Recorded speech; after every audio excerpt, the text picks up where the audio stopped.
En ceci a été manifesté l'amour de Dieu pour nous. C'est que Dieu a envoyé son Fils unique dans le monde, afin que nous vivions par lui. 1 Jean 4, 9. Même si je distribuais en aliment tous mes biens, mais que je n'ai pas l'amour, cela ne m'est d'aucun profit. 1 Corinthiens 13, 3. Après ma conversion à Jésus-Christ, je me suis mis à viser la performance, dit ce certain Léon. Il fallait qu'il soit un super chrétien.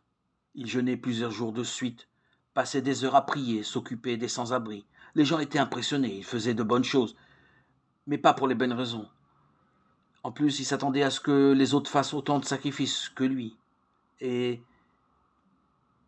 il ne le faisait pas. Cela lui donnait l'occasion de les critiquer. C'est comme si, disait-il, je voulais rembourser Jésus qui avait effacé la dette de mes péchés.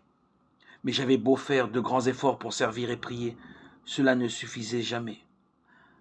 Un jour, dit-il, j'ai lu dans la Bible, en ceci est l'amour, non en ce que nous ayons aimé Dieu, mais en ce que lui nous aima. 1 Jean 4, 10.